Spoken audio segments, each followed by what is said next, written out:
بسم اللہ الرحمن الرحیم، لیکچر نمبر 47 سبح اسم ربک الاعلیٰ، اس کی تفسیر چل رہی تھی۔ آج انشاءاللہ اس کی تفسیر کو ہم مکمل کریں گے۔ یہاں تک پہنچی تھی والذی قدر فہدی، اللہ تعالیٰ وہ ذات ہے جس نے ہر چیز کا اندازہ ٹھہرایا اور ہر چیز کو اس کے راستے پہ چلا دیا۔ اس کی میں نے تفسیر بیان کی تھی۔ والذی اخرج المرعیٰ، وہ اللہ ہے جس نے چارہ زمین سے اگایا۔ فجعلہ غثاء احوا، تو کھیتیاں کیسی لہلہاتی ہیں جب چارہ اگتا ہے، لیکن اس کی حالت کیسے تبدیل کر دیتا ہے کہ اسے خس و خاشاک بنا دیتا ہے اور سیاہ کر دیتا ہے اس کو۔ تو یہ بھی اللہ تعالیٰ کے تصرفات ہیں۔ اللہ تعالیٰ آگے فرماتے ہیں سنقرئک فلا تنسیٰ، رسول اللہ صلی اللہ علیہ وسلم پر جب وحی نازل ہوتی تھی، چونکہ یہ مکی صورتیں ہیں نا، ابتدائی اسلام میں نازل ہوئی ہیں، تو آپ صلی اللہ علیہ وسلم کو اس کی فکر ہوتی تھی کوئی آیت مجھ سے رہ نہ جائے، تو بار بار آپ صلی اللہ علیہ وسلم اس آیت کو دہراتے، بار بار، بہت بوجھ ہوتا تھا، آپ لکھنا پڑھنا نہیں جانتے تھے۔ تو ہم تو کیا کرتے ہیں، کوئی چیز رہ نہ جائے تو نوٹس تیار کر رہے ہوتے ہیں، لکھ رہے ہوتے ہیں، جبکہ نبی صلی اللہ علیہ وسلم کی ذمہ داری یہ تھی کہ آپ نے ان آیتوں کو ذہن نشیں بھی کرنا ہے جو نازل ہو رہی ہیں، پھر آگے امت کو پہنچانا بھی ہے۔ تو آپ کو ڈر ہوتا تھا کہ ایک حرف بھی مجھ سے دائیں بائیں نہ ہو جائے، بہت زیادہ آپ کے ذہن پر بوجھ ہوتا تھا۔ تو اللہ نے تسلی دی سنقرئک، ہم آپ کو پڑھائیں گے، فلا تنسیٰ، آپ بھولیں گے نہیں۔ تو ٹینشن نہ لیں، فکر نہ کریں اس کی زیادہ۔ جیسے سورہ قیامہ میں اللہ نے فرمایا کہ وہ کیا ہے، سورہ قیامہ کی آیتیں ہیں، لا تحرک بہ لسانک لتعجل بہ، کہ آپ اپنی زبان کو بار بار حرکت نہ دیں، جلدی تلاوت نہ کریں کہ اس ڈر سے کہ بھول نہ جائیں۔ ان علینا بیانہ، ہاں ان علی وہ کہ لا تحرک بہ لسانک لتعجل بہ ان علینا جمعہ وقرآنہ، اس کا جمع کرنا بھی ہمارے ذمے اور اس کو پڑھانا بھی ہمارے ذمے۔ تو یہاں بھی یہی مضمون بیان کیا، سنقرئک فلا تنسیٰ، ہم آپ کو پڑھائیں گے، آپ بھولیں گے نہیں، الا ما شاء اللہ، ہاں وہ حصہ بھول جائیں گے جو اللہ چاہے گا، اس لیے کہ قرآن کی کچھ آیتیں منسوخ ہوئی ہیں، ابتدا میں اس کی ضرورت تھی، پھر اللہ نے کی حکمت نے تقاضا کیا کہ اس کو منسوخ کر دیں۔ تو منسوخ کرنے کا ایک طریقہ تو یہ ہوتا ہے کہ نبی صلی اللہ علیہ وسلم کو بتا دیا جاتا ہے کہ یہ منسوخ ہو گئی ہے، اور ایک طریقہ یہ ہوتا ہے نبی کے ذہن سے اللہ وہ آیتیں ہمیشہ کے لیے نکال دیتے ہیں۔ تو یہ بھی ایک طریقہ ہے منسوخ کرنے کا۔ تو فرمایا اتنا ہی آپ بھولیں گے جتنا اللہ چاہے گا، تو جتنا اللہ یاد رکھوانا چاہے گا وہ آپ کو یاد کرائے گا، جتنا بھلانا چاہے گا وہ آپ کو بھلا دے گا۔ انہ یعلم الجہر وما یخفی، بے شک وہ ظاہری باتوں کو بھی جانتا ہے اور چھپی ہوئی باتوں کو بھی جانتا ہے۔ وَنُيَسِّرُكَ لِلْيُسْرَىٰ، اور ہم آپ کو آسانی دیں گے آسانی کی طرف۔ یسرا سے مراد ہے جنت، یعنی ہم آپ کو آسانی دیں گے، یعنی آپ کو ایسے اعمال کی توفیق دیں گے جو آپ کو آہستہ آہستہ جنت کی طرف لے کر جائیں گے۔ جیسے قرآن مجید میں وَالشَّمْسِ وَضُحَاهَا، ایک اور صورت آگے آ رہی ہے، اس میں ہے وَسَنُيَسِّرُهُ لِلْيُسْرَىٰ، جو بھی نیک عمل کرے گا نا تو ہم اس کو آسانی دیں گے آسانی کی طرف۔ یعنی حدیث میں اس کا مضمون ہے کل میسر لما خلق لہ، اللہ تعالیٰ کو تو پہلے سے پتہ ہے کون جنت میں جائے گا کون جہنم میں، تو حدیث میں آتا ہے جس نے جنت میں جانا ہے اس کے لیے جنت والے اعمال کی توفیق ملتی ہے، جو جہنم میں جانا ہے اس کو جہنم والے اعمال کی توفیق ملتی ہے۔ توفیق ملنے کا مطلب یہ نہیں کہ اللہ زبردستی مسلط کر دیتے ہیں کہ تو برائی چاہ رہا ہے پھر بھی میں اچھائی کرواؤں گا تجھ سے، یا تو اچھائی چاہ رہا ہے تو میں زبردستی برائی کرواؤں گا۔ مطلب یہ ہے کیونکہ ہر چیز کا خالق اللہ تعالیٰ ہے، تو آپ جب اچھا عمل چاہتے ہیں تو اس عمل کو پیدا کر دیتا ہے اللہ تعالیٰ، اور اللہ آپ کا ساتھ دیتا ہے۔ توفیق کے جو معنی کیے گئے ہیں نا، ہم کہتے ہیں نا اللہ توفیق دے گا تو ہم عمل کریں گے، تو توفیق کا جو لغوی معنی اصطلاحی معنی بیان کیا گیا وہ یہ ہے جعل الاسباب موافقۃ للمطلوب الخیر، یعنی آپ کوئی اچھا کام کرنا چاہتے ہیں تو اسی کے اسباب پیدا ہونا شروع ہو جائیں۔ تو ہم اچھا کام کرنا چاہتے ہیں، اگر اللہ نہ چاہے تو ہم کر سکتے ہیں، ظاہر نہیں کر سکتے، تو اللہ کیا کرتا ہے ہمارے لیے آسانیاں پیدا کر دیتا ہے، تو وہ اچھا کام ہم سے ہو جاتا ہے۔ تو یہی مطلب ہے وَنُيَسِّرُكَ، ہم آپ کے لیے آسانیاں پیدا کریں گے، لِلْيُسْرَىٰ، آسانی کی طرف، یعنی آپ کا آہستہ آہستہ ہم کہاں لے کے جائیں گے آپ کو، جنت کی طرف۔ فَذَكِّرْ، تو یہ نبی کو اتنی تسلیاں اس لیے ہیں کہ آپ صلی اللہ علیہ وسلم تبلیغ کرتے تھے مگر لوگوں پر اثر نہیں ہو رہا تھا، تو اللہ نے فرمایا فَذَكِّرْ، آپ نصیحت کریں، ان نفعت الذکریٰ، اگر نصیحت فائدہ پہنچائے۔ اب سوال پیدا ہوتا ہے کہ فائدہ تو ہو نہیں رہا نصیحت کا، تو اللہ نے آگے فرمایا سیذکر من یخشیٰ، ہر ایک کو نہیں ہوگا، لیکن جس کے دل میں خوف ہے نا اس کو فائدہ ہوگا، تو اس کو نصیحت کا فائدہ ہوگا۔ وَيَتَجَنَّبُهَا الْأَشْقَى، اور اس سے اجتناب کرے گا وہ جو بڑا بدبخت ہے، جو جہنم میں جانے والا ہے، وہ آپ کی نصیحت سے اجتناب کرے گا۔ الَّذِي يَصْلَى النَّارَ الْكُبْرَى، جو بڑی آگ میں داخل ہوگا، اور اس آگ میں حال یہ ہوگا لا يموت فیہا ولا یحییٰ، نہ اس میں موت ہے نہ زندگی۔ قرآن میں یہ مضمون دوسری جگہ پر بھی آیا ہے کہ اس جہنم میں جو لوگ جلیں گے نا تو نہ مریں گے نہ جئیں گے۔ مریں گے تو اس لیے نہیں کہ موت تو پھر انسان کو تکلیفوں سے دور کر دیتی ہے نا، قرآن میں آتا ہے کہ جب اہل جہنم میں جائیں گے تو موت کو بار بار پکاریں گے۔ اللہ فرمائیں گے لا تدعوا اليوم ثبورا واحدا وادعوا ثبورا کثیرا، سورہ فرقان میں ہے کہ ایک موت کو نہیں پکارو، آج تم ہزاروں موتوں کو پکارو، لیکن موت تمہیں نہیں آئے گی۔ دنیا میں غموں سے پریشان ہو کے لوگ خودکشی کر لیتے ہیں تو سمجھتے ہیں کہ ہم بچ جائیں گے، تو جہنم میں بھی ان کو یہ خیال آئے گا کسی طریقے سے ہم مر جائیں، تو مریں گے نہیں، ہوگی وہاں زندگی۔ اب سوال پیدا ہوتا ہے جب زندگی ہوگی تو اللہ فرماتے ہیں کہ نہ مرے گا نہ زندہ ہوگا، تو اصل میں وہ زندگی تعبیر ہے خوشیوں سے۔ لوگ کوئی غموں میں ہو نا تو ان سے آپ پوچھو بھائی کیسی حالت، وہ کہہ رہے ہیں ہم تو بھائی ہمارا جینا تو جینا ہے ہی نہیں، ہماری زندگی تو زندگی ہے ہی نہیں۔ تو لا یحییٰ کا مطلب یہ ہے کہ وہ زندہ بھی نہیں ہوں گے، یعنی وہ زندگی جو خوشیوں بھری زندگی ہوتی ہے۔ زندگی تو نام ہے نا لذت کا، خوشیوں کا، موت آ کے سب ختم کر دیتی ہے۔ تو اللہ فرماتے ہیں کہ نہ موت ہوگی نہ زندگی، یعنی موت تو حقیقت میں ہوگی نہیں، اور وہ زندگی جس کو لوگ زندگی کہتے ہیں وہ بھی نہیں ہوگی، کیونکہ وہ تکلیفوں والی زندگی ہوگی، تو اس کو زندگی کہنا بھی کیا ہے، مشکل ہے اس کو زندگی کہنا۔ قد افلح من تزکا، اللہ فرماتے ہیں ہاں وہ یقیناً کامیاب ہو گیا جس نے اپنا تزکیہ کر لیا۔ تزکیہ کہتے ہیں پاک کرنے کو، تو اس میں اللہ نے بتا دیا، خلاصہ بیان کر دیا اسلام کا کہ بھئی تزکیہ کر لو اپنا تو پاک ہو جاؤ گے۔ تزکیہ دیکھیں اسلام کو ڈیفائن کر دیا ایک آیت میں۔ اسلام نام ہے پاکی کا، لباس بھی پاک، جسم بھی پاک، خوراک بھی پاک، اور اعمال بھی پاک۔ کلوا من الطیبات واعملوا صالحا، قرآن نے فرمایا، قرآن نے اللہ نے حکم دیا پاکیزہ چیزیں کھاؤ اور عمل بھی کیا کرو، پاکیزہ۔ پھر پاکی کی دو قسمیں، جسمانی اور روحانی، روحانی لحاظ سے بھی پاک اور جسمانی لحاظ سے بھی پاک۔ دیکھیں آپ ایک غذا کھاتے ہیں، وہ غذا کیا ہے، وہ ہے آب زمزم یا مدینہ کی کھجوریں، ٹھیک ہے نا، بڑی پاکیزہ غذا ہے جسمانی لحاظ سے، لیکن وہ کھجوریں آپ نے کسی حاجی سے چوری کر کے کھائی ہیں، تو وہ روحانی لحاظ سے کیا ہو گئیں، آب زمزم ہونے کے باوجود اور کھجوریں ہونے کے باوجود روحانی اعتبار سے کیا ہو گئی، وہ ناپاک ہو گئی، تو یہ ناپاک عمل کہلائے گا۔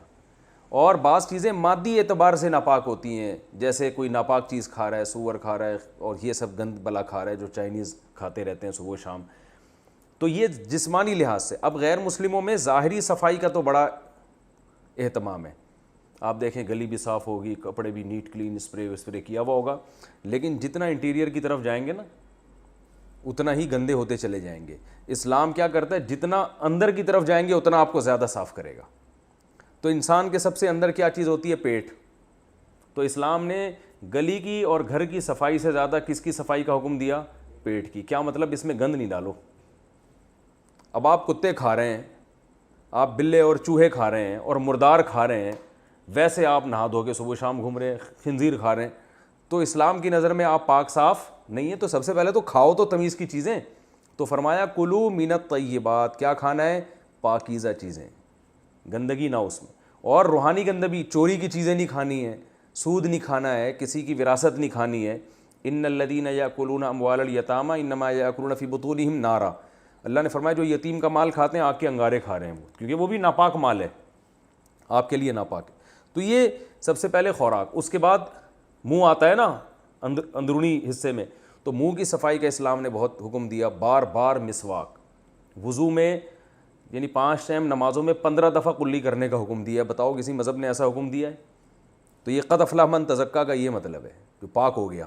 تو منہ ہے سب سے پہلے، بار بار مسواک، بار بار مسواک، دانتوں کی صفائی. دنیا کے کسی مذہب میں اتنی صفائی کا، دانتوں کی صفائی کا اتنے آرڈر نہیں. گلی محلہ صاف ہوگا، دانتوں کے لیے جناب وہ کوئی وہ رکھے ہوئے ہوں گے کچھ غرارے کرنے کے لیے نا، وہ ماؤتھ اسپرے رکھے ہوئے ہوں گے یا کچھ کلیاں کر کے سو جاتے ہیں. تو اب ان غیر مسلموں میں پھر بھی تھوڑا سا ٹوتھ پیسٹ اور برش کا آ گیا، ورنہ ماضی میں دیکھیں تو کچھ بھی نہیں تھا ان میں.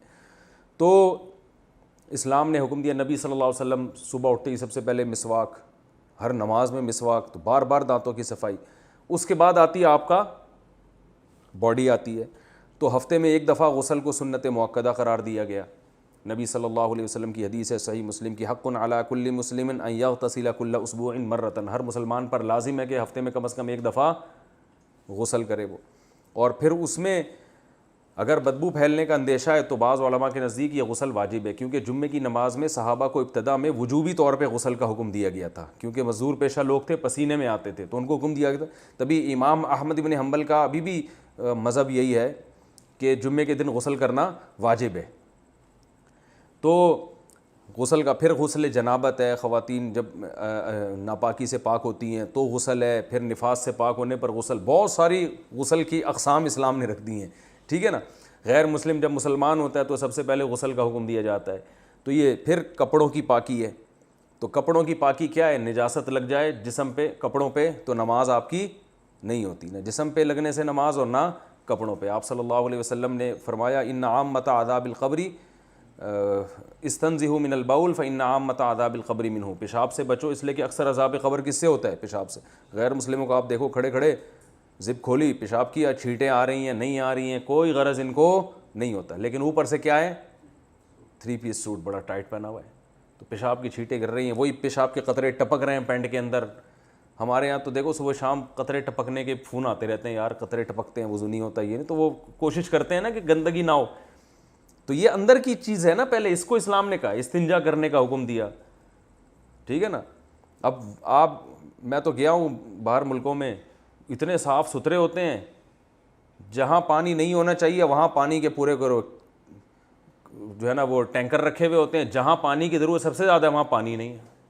سب سے زیادہ صفائی کی ضرورت واش روم میں ہوتی ہے، وہاں پانی کے علاوہ دنیا کی ہر چیز ملے گی. اخبار تک ملتے ہیں، حقیقت ہے. بعض دفعہ آپ جاؤ واش روم میں اخبار رکھے ہوئے ہیں کہ ٹائم آپ کا ضائع نہیں ہو تو اخبار پڑھیں. آپ اخبار رکھے ہوئے ہیں بھائی، جس چیز کی ضرورت نہیں ہے، دنیا کی ہر چیز ہے، جو ہونی چاہیے وہ کیا ہے؟ پانی، وہ نہیں ہے.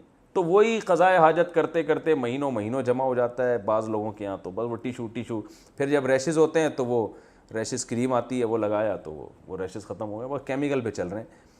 تو یہ اسلام کی صفائی ہے، تزکا کا یہی مطلب ہے کہ پاک کرنا ہے. تو اسلام میں کیا ہے؟ پھر کپڑوں کی پاکی ہے. پھر اس کے بعد کیا ہے بھائی؟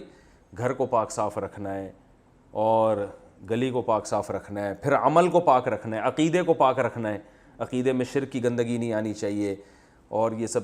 پھر دنیا کی محبت سے دل کو پاک رکھنا ہے، یعنی روحانی پاکی بھی اس میں آ گئی نا. دنیا دار فانی ہے، اس سے دل لگانا یہ بھی ایک قسم کی گندگی ہے. اللہ کی محبت سے دل کو منور رکھنا ہے، بے وفا چیزوں سے دل نہیں لگانا. تو دل کو بھی پاک کرنا ہے، ظاہری اعمال کو بھی پاک کرنا ہے، چوری نہیں کرنی، وراثت نہیں کھانی. تو اسلام کا خلاصہ طہارت ہے، پاکی ہے. اسلام کا خلاصہ کیا ہے؟ یہ جو حدیث میں آتا ہے نا طہارت نصف ایمان ہے، تو اس سے وہ طہارت مراد ہو جو لباس اور جسم کی، ورنہ طہارت کل ایمان ہے. اس سے یعنی طہارت سے مراد ہے جسم اور لباس اور یہ جگہ کو صاف رکھنا، یہ آدھا ایمان ہے. ورنہ حقیقت میں اعمال کو بھی اس میں اگر شامل کرتے ہیں تو پورا ایمان اسلام کا طہارت میں ہی چھپا ہوا ہے. تو اللہ نے فرمایا قد افلح من تزکا، تحقیق کامیاب ہو گیا وہ شخص جس نے تزکیہ کر لیا. وذکر اسم ربہ، اور اپنے رب کا نام لیا، یعنی اپنے رب کو یاد بھی رکھا اس نے، کیونکہ یہ عمل کی پاکی میں آتی ہے یہ چیز. فصلی، اور نماز پڑھی، کیونکہ اللہ کو یاد کرنے کا سب سے مؤثر جاندار طریقہ کیا ہے؟ نماز ہے. اسی آیت سے امام ابو حنیفہ نے استدلال کیا کہ تکبیر تحریمہ نماز کے لیے شرط ہے، کیونکہ وضع کا رسم. اور ہاں انہوں نے استدلال کیا کہ تکبیر تحریمہ نماز سے باہر کی چیز ہے، نماز کے اندر کی چیز نہیں ہے.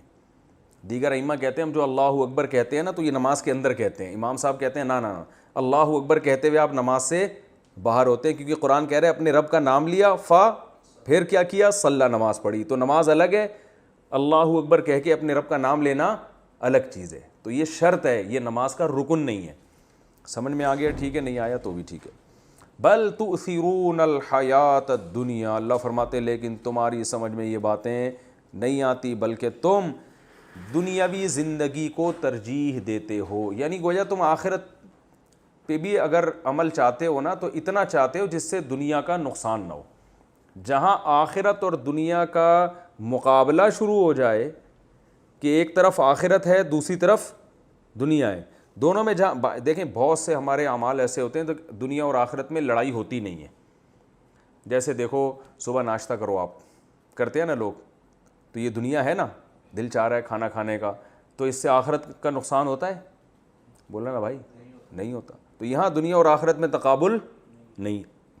لیکن بعض دفعہ یہ ہوتا ہے, اب کاروبار کر رہے ہو آپ, دکان پہ بیٹھے ہو, یہاں دنیا اور آخرت میں تقابل نہیں ہے, لڑائی نہیں ہے. لیکن ادھر نماز کا ٹائم ہو گیا, اب کسٹمر کا رش لگا ہوا ہے, اب دنیا کہہ رہی ہے بھائی یہ کسٹمر سارے رہ جائیں گے, شٹر گرا کے نماز پڑھنے جاؤ گے, اور آخرت کہہ رہی ہے کسٹمر کو چھوڑ دو آخرت. تو اب یہاں آخرت کی فکر کرتے ہیں تو دنیا کا نقصان ہوتا ہے باقاعدہ, اور اگر دنیا کی فکر کرتے ہیں تو کس کا نقصان ہوتا ہے؟ آخرت کا. جماعت کی نماز جائے گی, وہ بھی گناہ ہے. تو اللہ نے فرمایا کہ تم ایسے موقع پہ کیا کرتے ہو؟ دنیاوی زندگی کو ترجیح. تو ایسے موقع پہ ہمیں کس کو ترجیح دینے کا حکم ہے؟ آخرت کو. فرمایا والآخرۃ خیر, حالانکہ آخرت بہتر بھی ہے اور باقی رہنے والی بھی ہے. یعنی اگر باقی رہنے والی نہ بھی ہوتی, بہتر بھی ہوتی, تو بھی جس چیز میں زیادہ مل رہا ہے وہاں جانا چاہیے نا. بھائی ادھر کسٹمر کی لائن لگی ہوئی ہے, ادھر آپ کو 5,000 روپے پروفٹ کما سکتے ہو, اور ادھر آپ جاؤ گے تو 50,000 پروفٹ کما سکتے ہو, تو عقل مند تاجر کس کو ترجیح دے گا؟ 50,000 کو. تو اللہ نے فرمایا آخرت زیادہ ہے, دنیا سے زیادہ کمیشن آخرت میں. نماز پڑھ لو گے, اس پہ جو تمہیں ملے گا وہ دنیا سے زیادہ ملے گا, اور ابقا باقی بھی رہے گا. ایک 5,000 ایسے ہیں جو ختم ہو جائیں گے, ایک 5,000 ایسے ہیں جو ہمیشہ ملتے رہیں گے.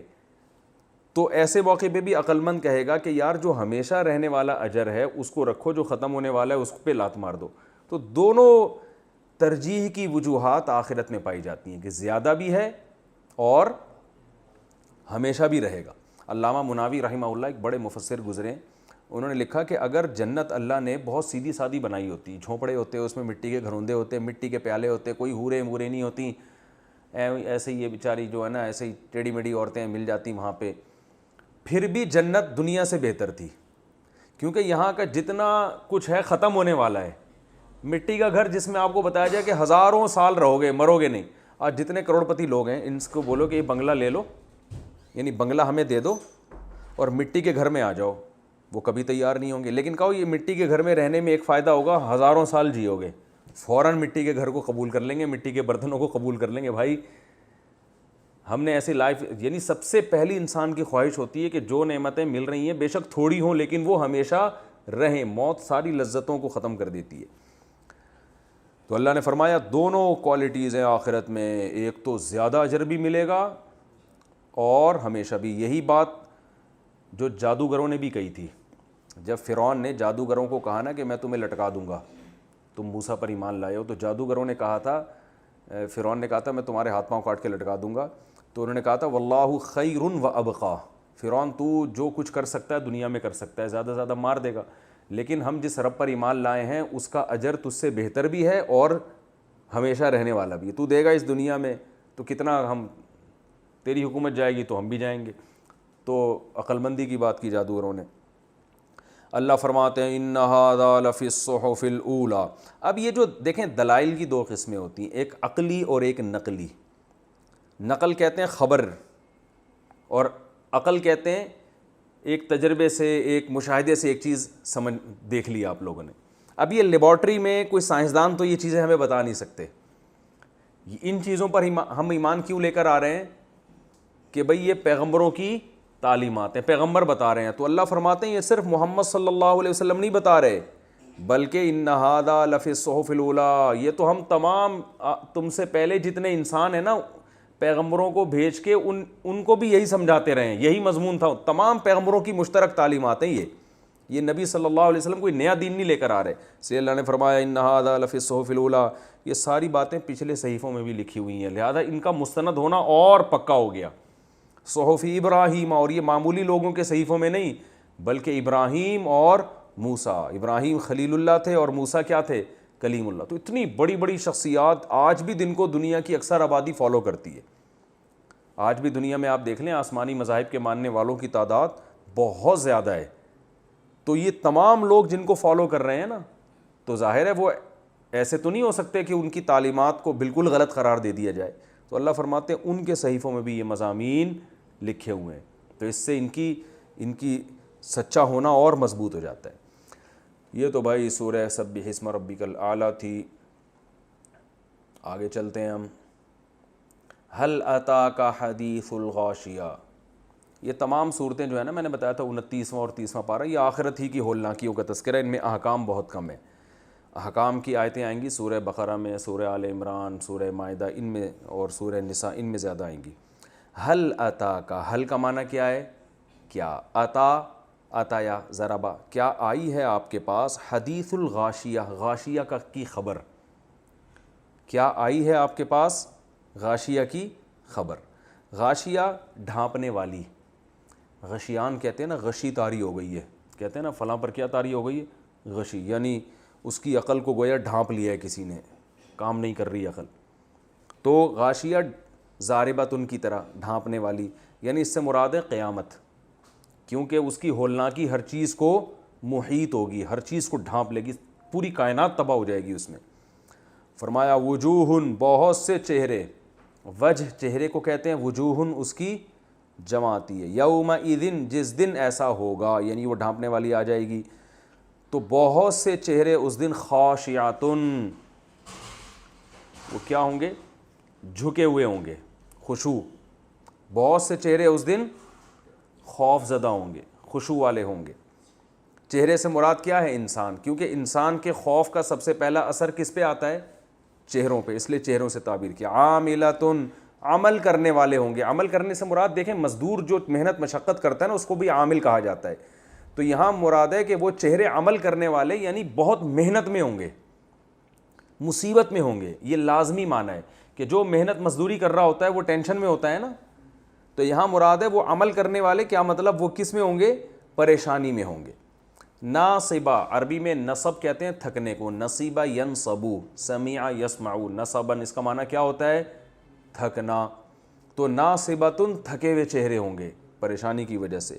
تسلا, صلیہ یسلیو, میں نے بتایا تھا یہ لفظ بہت آئے گا, آگ میں داخل ہونا. تسلا, کیونکہ یہ چہرے مؤنث ہے نا, تو سمع یسمعو, جیسے یضربو یضربانی یضربونا تضربو, تو تسلیو, یہ چہرے داخل ہوں گے نارن, آگ میں, حامیتن, گرم آگ. حامی گرم کو کہتے ہیں عربی میں, ٹھیک ہے نا. تسقا, سقایا یسقیو, ضربا یضربو, اس کا معنی ہوتا ہے پانی پلانا. کیا معنی ہے, پانی پلانا. نماز استسقا ہے نا, کہتے ہیں پانی سے نکلا ہے. تسقیو تضربو کی طرح, یضربو یضربانی یضربونا تضربو. تو تسقیو یعنی ان کو پلایا جائے گا, من عین, ایک چشمے سے. میں نے کہا تھا نا عین کے بہت سارے معنی آتے ہیں, تو اس کا ایک معنی کیا ہے, چشمہ. آنیتن, کھولتا ہوا, آنیہ کھولنے والی چیز کو کہتے ہیں, پکنے والی چیز, ٹھیک ہے نا. تسقا من عین آنیہ, ان کو پلایا جائے گا کھولتے ہوئے پانی کے چشمے سے, یعنی کھولتا ہوا پانی پلایا جائے گا. لیس لہم, لیس کا معنی نہیں, یہ آ چکا ہے نا لفظ پہلے, یہ لیسا پہلے آ چکا ہے میرا خیال ہے. لیسا کا معنی نہیں, لیسا لہم, نہیں ہوگا ان کے لیے, طعام, کھانا, الا, مگر, من ضریع, خاردار کانٹے, خاردار کانٹوں والی جھاڑیاں, یہ ان کا کھانا ہوگا. اللہ ہم سب کو بچائے. لا یسمنو, سمن عربی میں کہتے ہیں موٹاپے کو. کسے کہتے ہیں, ایک لفظ ہوتا ہے عربی میں سمین, موٹے, ایک ہوتا ہے ثمین, فے سے, یہ قیمتی کو کہتے ہیں. ایک ہوتا ہے سمین, یہ کسے کہتے ہیں, موٹے کو. سمن بھی لکھا ہوتا ہے نا گھی کے ڈبوں پہ, میں فیٹ ویٹ کو سمن کچھ اس طرح کر کے لکھا ہوا ہوتا ہے. اسمنا یسمنو, موٹا کرنا, اکرما یکرمو کی طرح. لا یسمنو, یہ جو خاردار کانٹے والی چیزیں ہوں گی, یہ جو کھانا ہے لا یسمنو ان کو موٹا نہیں کرے. کھانا کا مقصد تو صحت ہوتی ہے نا, تو ان کو نہ یہ موٹا کرے گا, ولا یغنی اور نہ فائدہ پہنچائے گا. یغنی کئی دفعہ آ چکا ہے میرا خیال ہے پہلے, اس کا معنی ہوتا ہے فائدہ پہنچانا. غنی کو کہتے ہیں بے پرواہ ہوتا ہے نا, اس کو سارے فائدے گویا پہنچ چکے ہوتے ہیں, وہ اس کو کسی کی ضرورت نہیں ہے. اغنا یا یغنی کا معنی فائدہ پہنچانا.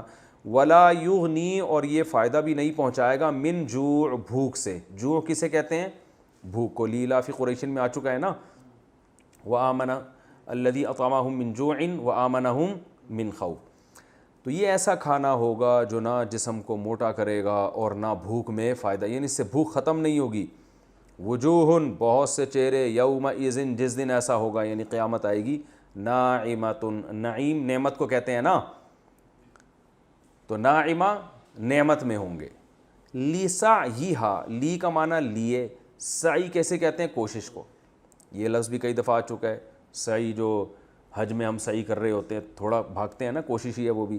لسعیہا یہ چہرے اپنی کوششوں پہ, لسعیہا اپنی کوشش پہ, راضیتن کیا ہوں گے؟ خوش. چہرے سے مراد پورا انسان ہے, کیونکہ اس کے آثار کس پہ ظاہر ہوں گے؟ چہرے پہ, تو اس لیے ہر جگہ چہرے کو تعبیر. یہ چہرے خوش ہوں گے کیونکہ یہ اپنی کوشش پہ کیا ہوں گے؟ راضی. ان کو پتہ ہوگا کہ ہم جو دنیا میں کوشش کر کے آئے ہیں وہ کوشش بالکل ٹھیک تھی. لہذا جب انسان کوئی اچھا کام کر کے آتا ہے اور اس کو اس کا رزلٹ ملتا ہے تو اور مطمئن ہو جاتا ہے کہ میں نے کام کیا تھا ٹھیک, تو اس کی وجہ سے اس کا چہرے پہ خوشی کے آثار ظاہر ہوتے ہیں. تو مطمئن ہوں گے یہ اپنی کوشش سے کہ بھئی ہم نے بالکل ٹھیک کیا. فی جنتن باغ میں ہوں گے, عالیتن بلند, یعنی مقام کے لحاظ سے بھی بلند ہو سکتا ہے اور مرتبے کے لحاظ سے بھی بلند ہو سکتا ہے. لا تسمعوا یہ چہرے نہیں سنیں گے, فیہا اس جنت میں, لاغیتن لاغیتن فضول بات, لغو سے نکلا ہے نا, لغو یعنی ایسی بات جس سے تکلیف ہوتی ہے, شور شرابہ جو ہوتا ہے. فیہا ہوگا اس جنت میں, عینن چشمہ, میں نے بتایا تھا نا عین, جاریتن بہتا ہوا. جاری بہت آسان ہے, عین چونکہ مؤنث لفظ ہے تو جارین کے بجائے کیا لفظ آیا؟ جاریتن, زاربتن کی طرح. فیہا ہوں گے اس جنت میں, سرورن, سرور سریر کی جمع ہے. سریر کسے کہتے ہیں؟ تخت. سرور اس کی جمع, اس میں ہے تخت مرفوعہ بلند, بلند تخت ہیں اس میں. وَأَكْوَابٌ کوب کی جمع آتی ہے. میں نے بار بار آپ کو یہ بتایا ہے, یہ مایوسی سے بچانے کے لیے کہ اس کی جو وکیبس ہیں نا 29ویں 30ویں پارے کی, یہ تھوڑی مشکل ہے. وَأَكْوَابٌ کوب کہتے ہیں گلاس یا آب خورا, پرانی اردو میں آب خورا, جس میں پانی بھی پیا جاتا ہے, شراب بھی پی جاتی ہے اور دودھ بھی پیا جاتا ہے. وَأَكْوَابٌ اور آب خورے ہوں گے, موضوعۃن رکھے ہوئے ترتیب سے. کیونکہ یہ جو جب ہم کسی جگہ جاتے ہیں اور کسی اچھے ہوٹل میں دیکھا ہوگا نا ہر چیز سلیقے سے رکھی ہوئی ہے, تو اس کا اپنا ایک لطف ہوتا ہے. تو اللہ یہ بھی کر سکتے تھے جنت میں ایک مٹکا رکھ دیا بھائی جس کو پیاس لگنی ہے پانی پیے, یہاں سے نکالے پیے اور گلاس ایسے پھینک کے چلا جائے. دوسرا آئے گلاس, جیسے دنیا میں ہوتا ہے گھروں میں آدھا گھنٹہ گلاس تلاش کرنے میں لگتا ہے. جب ڈائری میں پین سے کچھ لکھنا پڑتا ہے تو بچوں نے پین پتہ نہیں کہاں رکھ دیا ہوتا ہے, دراز میں رکھ دیا ہوتا ہے. دراز سے پین نکال کے دیکھو تو پتہ چلا اس کی نب کھا لی ہوتی ہے بچوں نے. پینسل تو آدھی بچے پینسل تو بہت شوق سے کھاتے ہیں, تو چمچ نہیں مل رہا. گھروں میں تو یہی رہتا ہے نا. تو اللہ فرماتے ہیں ہر چیز, اللہ اپنی جنت کی خود تعریف کر رہے ہیں. گلاس رکھے ہوں گے موضوعاتن, وضع کہتے ہیں رکھنا, وضع حمل ہوتا ہے نا, عورت بچے کو رکھ دیتی ہے اور کہتے ہیں نا یہ اس کا موضوع ہے, اس کے لیے یہ چیز رکھی گئی ہے. تو وضع یا واضح اس میں یہ معنی ہوتا ہے موضوع مضروبتن کی طرح, وہ چیزیں رکھی ہوئی ہوں گی. وَنَمَارِقُ نمرقہ کی جمع ہے نمارق, یہ کہتے ہیں گاؤ تکیوں کو.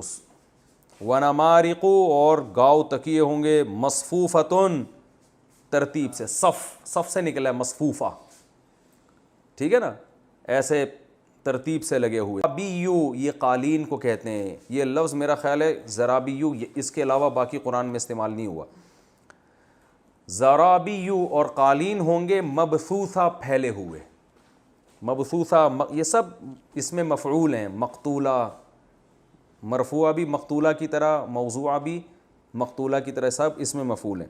مبثوثہ پھیلائے گئے ہوئے ہوں گے, بچھے ہوئے قالین ہوں گے. بث یبث کا معنی ہوتا ہے پھیلانا, اس میں آئے نا سورہ القاریہ تم القاریہ وما ادراک ما القاریہ یوم یکون الناس کالفراش المبثوث تھا نا، پتنگے ہوں گے بکھرے ہوئے، مبثوث، اور یہ مبثوثہ ہے جمع ہے۔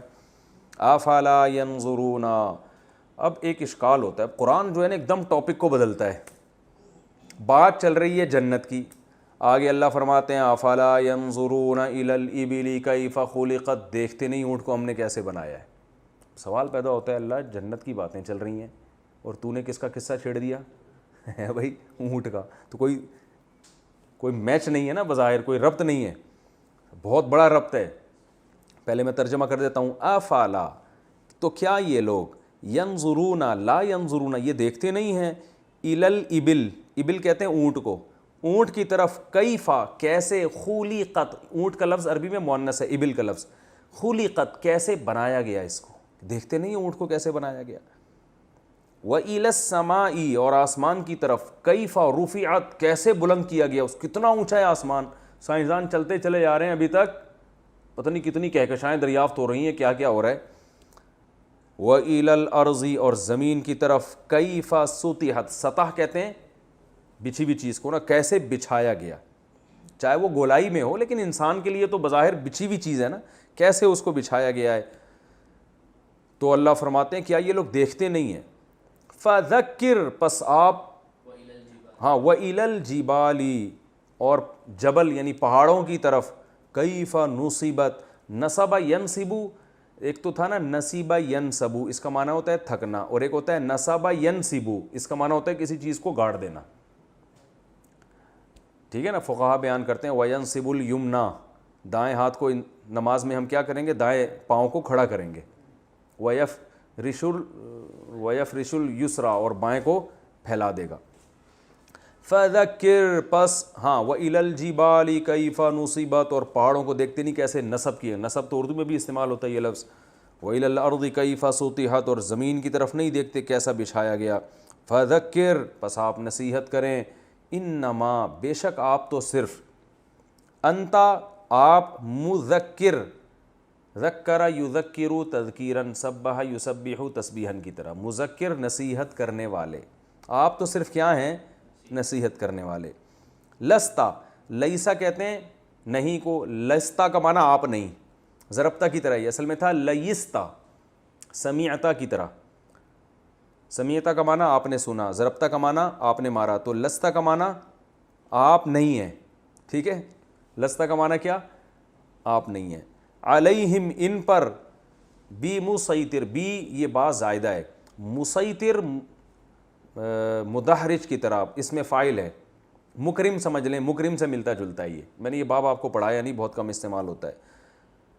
مسیطر، اس کا معنی ہوتا ہے جو نگہبان، جو ذمہ دار، تو آپ ان پر ذمہ دار نہیں ہیں۔ ذمہ دار کا مطلب یہ اگر اپنی بدعملی سے جہنم میں جائیں گے تو آپ سے سوال نہیں ہوگا، یعنی آپ ایسے ذمہ دار نہیں ہیں کہ اگر یہ آپ نے تبلیغ پوری بھی کر دی اور یہ پھر بھی نہیں مان رہے تو بس زبردستی آپ کو اللہ تعالیٰ پکڑے گا، تو ایسے ذمہ دار آپ نہیں ہیں۔ میں تفسیر میں بتاؤں گا اس کا مطلب، اللہ، ہاں، سوائے اس کے کہ من تولا، وہ شخص، تولا جو پیٹ پھیرے، تولا پہلے کئی دفعہ آ چکا ہے نا، تکلفہ کی طرح، تولیا، تکلفہ، وہ شخص جو پیٹ پھیرے، وکفرا، اور کفر کرے، تو ہوگا کیا، یعذبہ اللہ، یعذبہ یسبح کی طرح، عذاب دے گا اس کو اللہ تعالیٰ، العذاب الاکبر، بہت بڑا عذاب، ان الینا، بے شک، الینا، ہماری طرف، الا کا معنی طرف،